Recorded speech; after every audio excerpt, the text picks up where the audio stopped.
that can directly intervene in this case. So Yadav don't have this consular access, and his status is even not clear. That the other speaker, she was saying that his status is unclear. Like he is spy, he is a citizen. What Pakistan's stance is that he is a espionage. He was acting as a terrorist in Pakistan. He is involved in whatever the evidence Pakistan has is military courts, and Yadav case went in military courts, and there was a fear that yes, Pakistan has issued a summon to a High Commission, Indian High Commission, that assists us in this case to investigate and identify the basic roots of this issue. But unfortunately, India rejected. This is the scenario where India is trying to violate the international treaties, like he is violating UN Security Council Resolution 1373 that clearly forcefully binds the states to cooperate with each other to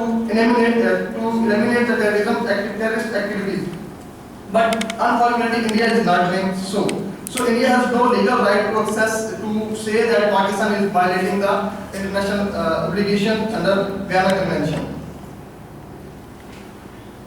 Instead of cooperating, India start violating international obligation under UN Charter Article 1 that they will stay peacefully. All member states will arrange the peaceful relations among each other. But unfortunately, it is not the case.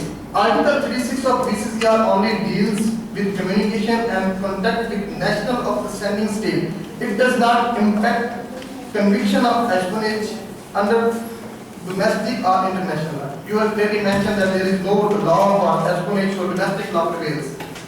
Consular access has not been a right explicitly granted under the Domestic and Consular Privilege Act 1972 passed in Pakistan.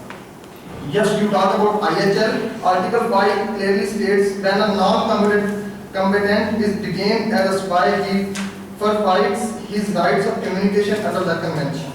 And yes, in this convention, there is nothing mentioned that a man cannot be given a death penalty.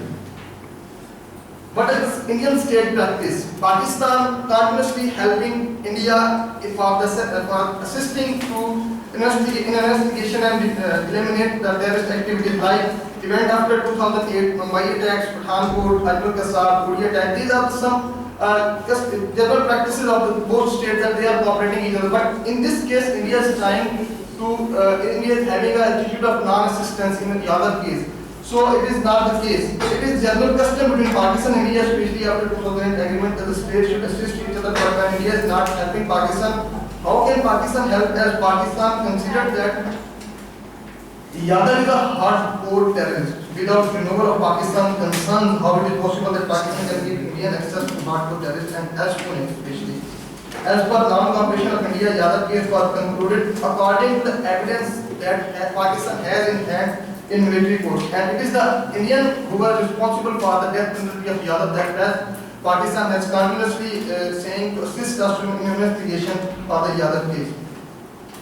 Pakistan's Foreign Office spokesperson Nafis Zakaria has said that the spy's case could not be linked to civil prisoners because Kulbhushan Singh Yadav is a serving officer of Indian Navy and agent of Indian covered agency law. India has to clarify Yadav's status. Until that is unclear, international law cannot be applied on Yadav. Yes, again, Yadav has two different passports, different Indian passport that clearly manifest that there is something risk to Pakistan national security, that while he was having two passports, and yes, it is unclear from where he came to Pakistan. If he is a civilian and he is innocent, he is not that much hardcore terrorist, just criminal. And what he was doing in Pakistan, from which side he came in Pakistan, India has to assist. India has to assist the need to legal assessment, the overall relations of the Yadav, but India is unclear. Iran's visa that has been taken from the Yadav is clearly manifest that it came from Iran, and India has to provide that how he went to Iran and when he went to Iran and what he was doing in Iran and for what purpose he came to Pakistan. These are some questions that has to be addressed as soon as possible. If that cannot be there, so status of Yadav is unclear, so if the status is unclear, so international law cannot be applied. And yes, if we talk about 21st Amendment and international law, UN Charter clearly manifests nothing. Article 2, subclause 7 states, I quote, nothing contained in the present charter shall authorize the United Nations to intervene in matters which are essentially within the domestic jurisdiction of any state. We have general practice in international relations and international law that international law cannot intervene directly into the state jurisdiction. We have very good example, Indian law in Indian occupied Kashmir. We have Saudi law, we have Iranian law, they give that penalty to the criminal, but international law do not directly intervene in the domestic law of the state. India is violating UN Charter Article 2, subclause 4 that talks about non-intervention, non-assistant UNSCR 1373, privacy, that you talked about human rights law. Why he was here and what he was doing, he is an espionage and he was disturbing, he was violating the individuals and nations' privacy. These are the violation of bilateral treaty. India has violated 2008 bilateral treaty and it went to ICJ. The violation of UN Charter of Peaceful Relations and Article 1 that they will not carry out extremist activities against each other. UN Charter Article 2 subclause 1 to 3 states that the organization is based on the principle of the sovereign equality of all its members. So these clearly manifest that both has to be cooperative, both have to deal with this case easily. Yeah, Article 75 of Additional Protocol 1 of International Humanitarian Law asks for human treatment and fair trial, and Pakistan is far enough to treat Yadav according to domestic law that is prevailed in Pakistan because Pakistan is in war-like situation and they have amended their constitution to punish the terrorists who are violating the Pakistan integrity and the territory as well. So, what about the ICJ verdict? Article 36, subclause 2 of ICJ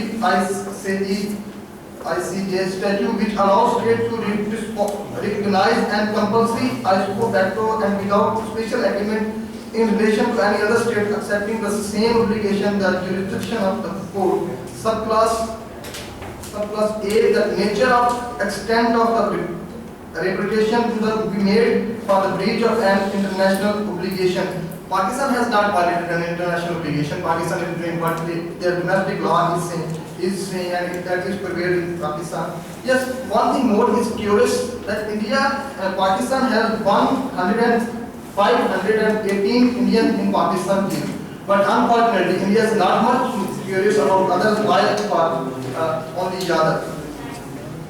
Until Yadav status is not clear that who is he, how he entered Pakistan and what he was doing in international.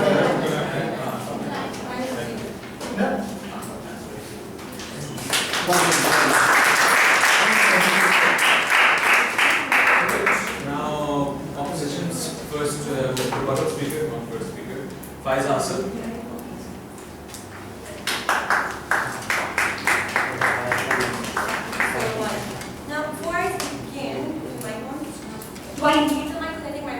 Loud enough? Yes, you need the mic. Because you need really loud enough. Okay. My honourable opposition have just presented a very baseless, fallacious argument, and I must say it wasn't very legal in nature, it was more political, so that has restricted my scope as a rebuttal speaker. But let's begin with the first speaker, because that's what we are here for. Okay, so I believe there's a lot of discrepancy which I felt between both speakers. Your first speaker came about, and first of all, let's just highlight what the first speaker said. He mentioned that there have been hostile relations between India and Pakistan for the last 70 years. And then he spoke about, is Kulbhushan Yadav an alien? Was he a man sent from the heavens? Well, was he sent from the heavens to be in Balochistan? Was he there for sightseeing? Was it a tourism? What was he doing there? He was found there either way. Then the first speaker went on to say that Sarfaraz Bhutti identified him as one, there was a discrepancy between what Sarfaraz Bhutti said and what the ISPR released. Coming to this point, now I come to the second speaker's point, when she said, what is the legitimacy by the videos released by ISPR? On one side, your speaker is saying, and you're questioning the statements given by Sarfraz Pukhti, who is the Home Minister of Balochistan, and you're questioning that. And the other side, you're questioning whether the videos released by ISPR, which usually would be given more precedence, you're questioning are they even proper or are they not, should they be considered or should they not be considered. Coming to the next part, the first speaker mentioned the Pakistan-Taliban nexus. As my speakers before me have already mentioned, that Pakistan has asked the help of India multiple times. And I will clarify something. Kulbhushan was arrested on 3rd March, and by 25th March of the same year, Indian authorities were notified. Later on, the Foreign Ministry asked them, and they sent them a letter of resistance, but the Indian government did not comply. We are aware that Pakistan is in a war of terrorism, and you yourselves have accepted that many times. If there is a nexus, then please come and help us. Provide us with information, provide us with whatever we can do to make our region as stable as possible. Coming forward, you have the second speaker. You mentioned how India has denounced or an affiliation of Yadav being a spy or a member of espionage. Well, I would expect that would be the ground reality of any country whose national has been found carrying out these activities. Kulbhushan Yadav has actually confessed, and let me just tell you what he's confessed to: Baloch insurgency, planning to conduct some operations in their future, carrying messages backwards, observing activities around the Makran coast, Karachi and Balochistan, and disruption of activities related to CPEC. So when you said that the international humanitarian law will not be viable or going to be the case in Balochistan, because Balochistan is not a peaceful situation, which your first speaker himself had accepted that Pakistan has got a lot of hostile, there's war terror there, and you already have connections with Taliban. And then we have to come back and see how the Balochistan region itself is not safe.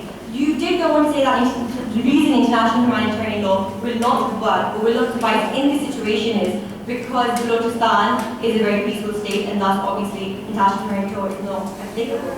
Coming to that, the Indian President Modi, when he was France standing on his own day, he said that Balochistan, the people of Balochistan have thanked me. He specifically said that. For two countries which have bad relations, that itself is a signal, that was a signal, and the international community felt that signal when that statement was said himself.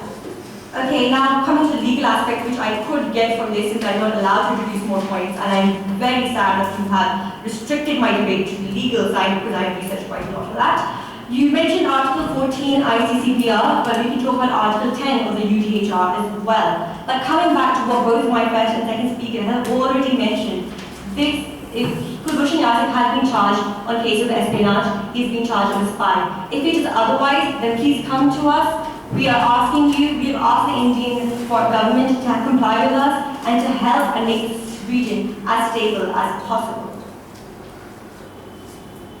And I guess because I'm not allowed to give extra points, I guess my time will be limited, but that should be done with the legal argument. And the speakers have already said to keep it legal and not political. We can hurl blames at one another as much as possible, and we can say that it was propaganda from Pakistani side and how Pakistani have used Indian for various propagandas. But the truth is, and as you have already mentioned, let's be neutral right now. We know that the Indian-Pakistan region is at war. There is a war of terrorism being fought in Pakistan. It is very questionable when a person has been found there. He himself has willingly confessed. And the confessions are not a joke, ladies and gentlemen. The crimes he has confessed are huge, and we are asking the Indian government to help us, to support us, and to tell us, assist us in any way which can make this trial easier for both them and for us, and which can make our region very stable and safe. Thank you very much.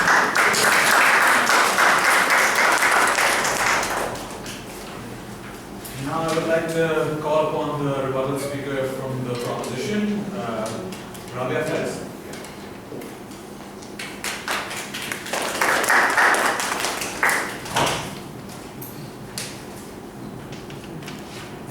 Thank you, ladies and gentlemen. I will now proceed to present to you the final speech on this great topic. And in doing so, I will argue, just as my team has, that Pakistan is under the duty to comply with its international law obligations in providing consular access to Kulbhushan Yadav.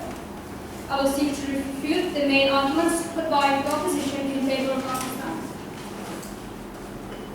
Now, one of the main arguments put forward by the opposition include the notion that since the Vienna Convention on Consular Relations allegedly gives the right under Article 73, subsection 2, that a provision can be extended, amplified, supplemented, or confirmed, that the 2008 bilateral agreement between India and Pakistan is valid. Our composite argument is that this is quite simply a flawed expectation given to the Vienna Convention in both its validity and understanding. Let me ask you this. How can we say that a right explicitly given under the Vienna Convention can be supported by Clause 6 of the bilateral agreement when Clause 6 itself arguably absolutely removes the right altogether to consular access, which, by the way, the absolute right is given in Article 36, subsection C of the BCCR.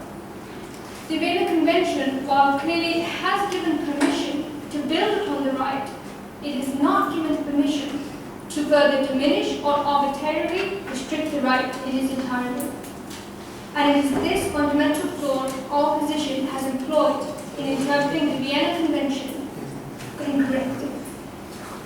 To interpret the 2008 bilateral agreement in line with the BCCR would undermine the BCCR's effectiveness and validity. Furthermore, the first opposition speaker mentioned that a treaty, that the provision of the 2008 bilateral agreement can apply since it is concerned with the same subject matter of the treaty. My question is, when the 2008 bilateral agreement itself removes the very subject matter of consular access that the BCCR itself... Point of order, the second speaker came up and she was talking about the treaty. She didn't question validity, so now the speaker is introducing a new angle to the agreement. How? No, the second speaker did not question validity. I'm questioning the first one in the bilateral agreement, that is of the subject matter. When you guys... No, but did you guys raise the 2008 bilateral? Yes, She did. She's rebutting it. Okay. So how can we say that the same subject matter exists of the BCCR when the 2008 bilateral agreement itself removes the very subject matter itself of consular relations? Second of all, the opposition contends that it can rely on Clause 6. However, if we look at the preamble of the 2008 bilateral agreement, it explicitly states that the objective of both the nations is to promote humane treatment. Ladies and gentlemen, it is not made for a convincing argument that either state would engage into an agreement whereby arbitrarily they remove their objective to promote human rights, to encourage human rights, while concurrently they remove the right to consular access altogether. You see, Clause 6 allows the countries to base the case on its merits. We believe that to allow Pakistan's arbitrary stance to completely withdraw from consular access would be contrary to the intention of both the parties at the time of signing. Furthermore, the second speaker made the position and had blatantly disregarded the fact that although they used that Jarrah was allegedly arrested on the 3rd of March, but the Indian official letter was sent on the 16th of March, nearly 2 weeks after. Clause 2 of the bilateral agreement clearly states that there must be immediate notification. So why should we give precedence to Pakistan to use Clause 6 to their favour, but disregard Clause 2, and not give the timely notification despite the specific language used? Furthermore, we have had claims that there is proof of him being a spy. My question is, in order to produce such a substantive claim, there needs to be authentic material. How do we know that Jarrah was not operating under duress? Let's think about it. How many options do you have in such a situation? You're in front of a camera, you have Pakistani authorities standing behind you. Are you really going to confess that you're not a spy and that the Pakistani army is against you? I don't think so. Furthermore, in order to be considered admissible evidence, the opposition has not given proof that the the video was given before a judicial body or magistrate. Pakistan has also routinely failed to provide medical records in order to ensure us that Jagab is not under the influence of any untoward conditions. Furthermore, the opposition has also raised the argument of the IHL.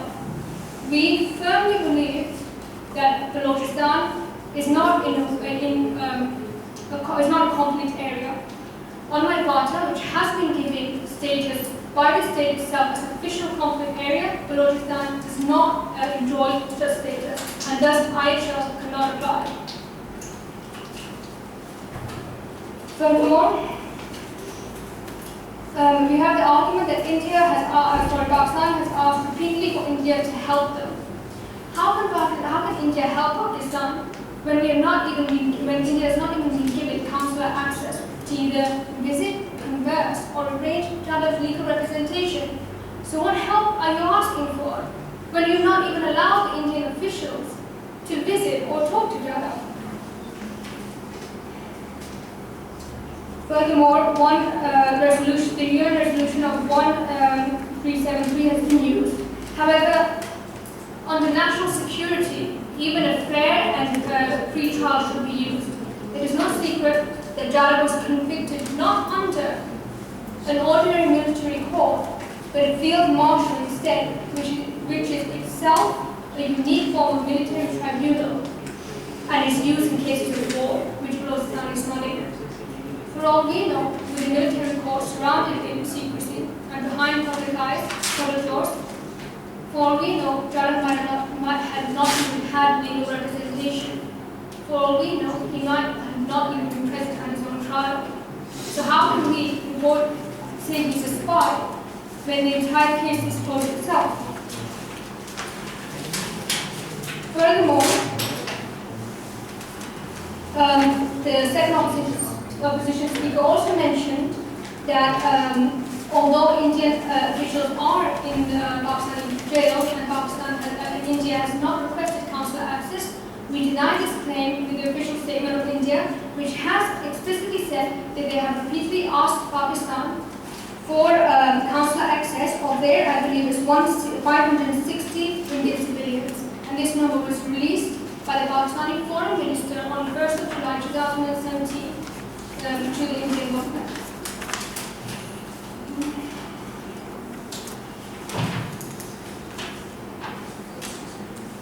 The bottom line of our argument is this. There is a standalone obligation for consular access, which is not just the right of the state, but also the right of the accused. Right from the time you are arrested in a foreign country, you have the benefit of consular access, because that is now a facet of your human rights, even under the ICCPR, otherwise known as the International Covenant on Civil and Political Rights.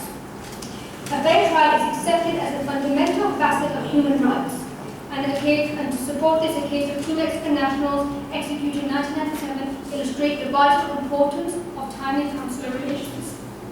Conclusively, Mikti Jadav's arrest and alleged convictions are open to extreme procedural irregularities, and denying Indian consular access for more than 1 year, despite repeated requests, is a serious breach of the Vienna Convention.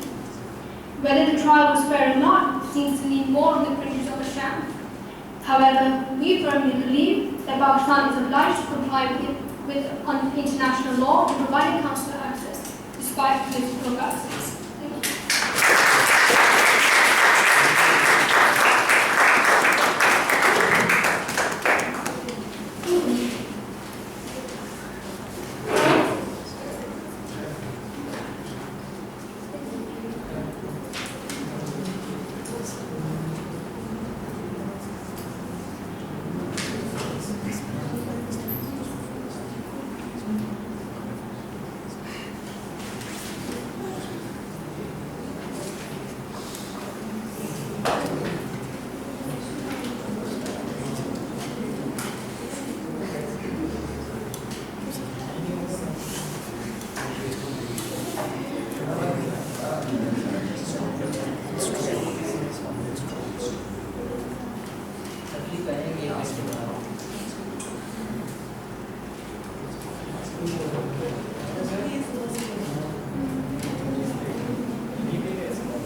आपको जानते तभी उन्हें मारेगा।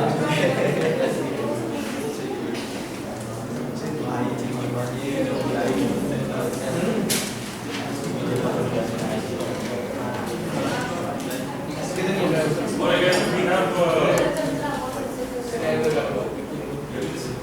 add this one last time in case I missed it.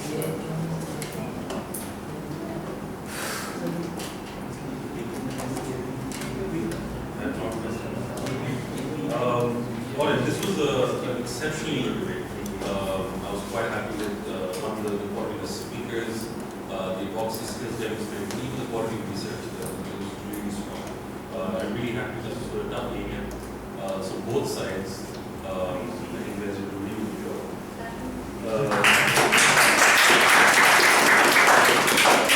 There were some concerns, obviously, right? So one of the biggest concerns is the coordination between your first and second speaker. Your first speaker's job is to clarify the issue. You don't have PowerPoint slides. You don't have something where the audience knows this is how the thing is going to happen. So you have to really have a clear, concrete structure. These are our 3 lines of argument, or these are our 4 lines of argument. I will be taking the first 2, and then that first speaker mentions those first 2. The second speaker then goes on to the rest of the 2. Alright? So that clarity was missing on both sides. More so from this team.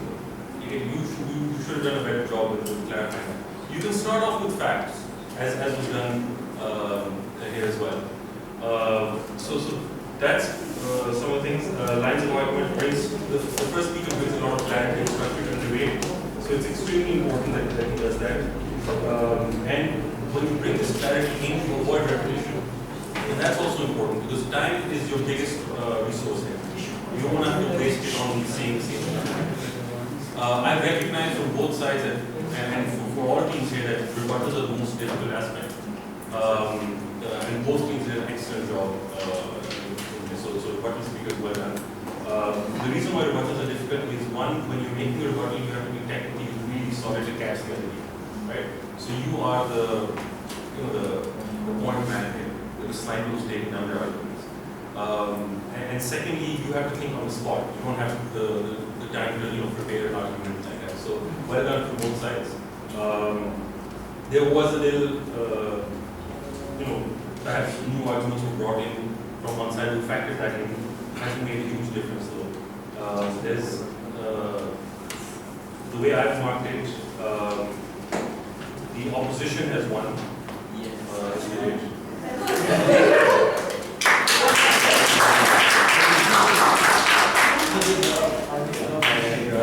Best speaker.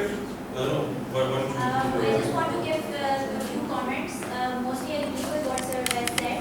But out of the coherence to theme when it comes to speaking, you need to be more clearer about what you're saying and you should be able to get your ideas across more effectively. Confusion नहीं होनी चाहिए कि अच्छा आपके पहले ये बोल रहा था आपके अब ये कह रहे हैं. So there needs to be more coherence in your structure. Other than that, वो जैसा कह रहे थे कि speakers के बीच में inconsistency नहीं होनी चाहिए. That's a very valid point. Other than that, general arguments पे आप लोग इतना time ना waste क्या करें. ठीक है, sometimes आप लोगों को लगता है to give a clearer picture, but however you need to focus more on legal aspects of the discussion.